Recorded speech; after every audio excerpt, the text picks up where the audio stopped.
So, we're going to dive into this super simple story about two kids and a kite.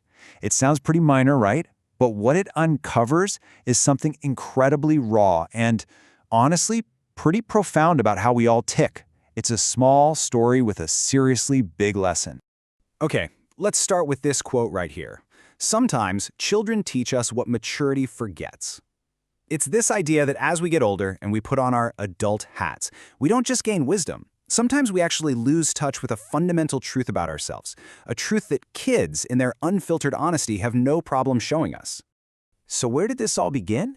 Well, it started with the most ordinary scene you can imagine. You've got a kite, a roof, and a couple of kids who just want it back. Seems simple, right? But as you're about to see, it's anything but. All right, so the setup is super simple. Two kids rock up to the narrator's house, and yep, their kite's stuck on the roof. The advice they get is pretty logical. Hey, that looks really hard to get down. Maybe you should just leave it. But right here, this is where things start to diverge. Now let's see where this goes, because this is where the story really takes a turn. A simple, honest decision gets a reward, and that reward, it immediately kicks off a fight. The human element is officially entering the chat. And right here, you see two totally different ways of handling things. The first kid kind of shrugs, accepts that it's too tough, and is ready to walk away. But the second kid, nope, he's persistent, he gives it a shot anyway, and he actually manages to get a small kite down. Two very different choices leading to two very different outcomes.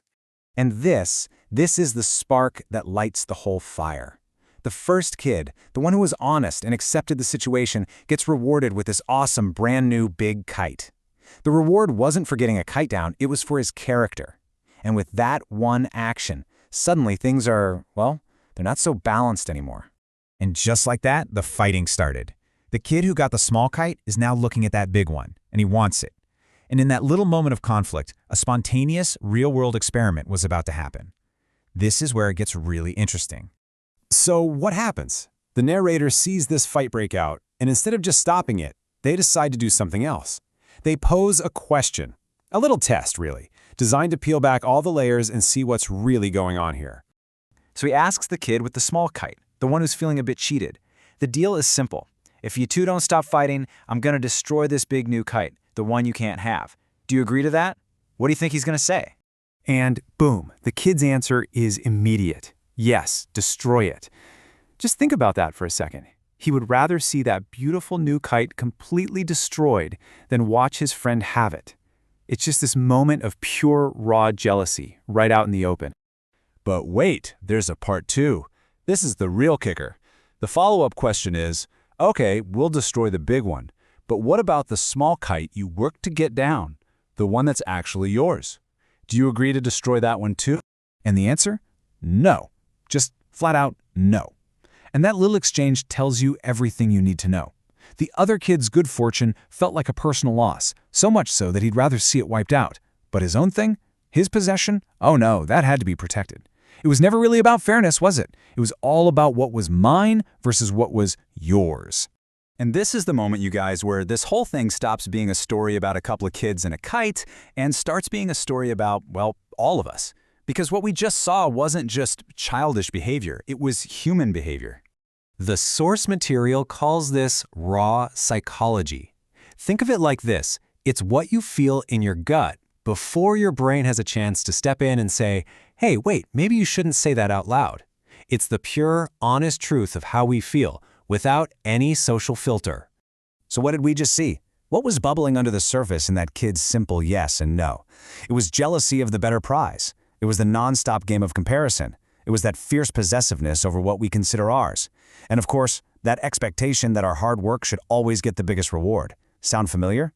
Because let's be real for a second. We all feel these things. At work, with our friends, in our families. The only difference isn't what we feel, it's what we're willing to show. And that brings us to the final and maybe the most powerful takeaway from this whole thing. We like to think that maturity means we stop feeling these petty emotions. But what if that's not it at all? What if the change is something much more superficial? I mean, just look at this comparison. It lays it all out, doesn't it? With kids, what they feel comes right out. It's instant, it's honest, and everyone can see it. But for adults, we build all these filters. Our feelings get hidden, Our responses are calculated, and those raw emotions get pushed way down. We're basically just acting mature. And that's really the bottom line. We don't necessarily outgrow the jealousy or the need to compare ourselves to others. We just get a whole lot better at hiding it. The core feeling is still there. We just put a better cover on the book. And that's the real gift of this whole Kite lesson. A little squabble in a backyard becomes this perfect mirror, showing us the unfiltered psychology that's still running the show deep down inside, long after we've learned to pretend it isn't. So I'm going to leave you with this question to chew on. The next time you feel that little flicker of jealousy or you find yourself comparing, just ask yourself, what's the raw truth that you're feeling right now? And what's the polished presentation that you're showing to the rest of the world?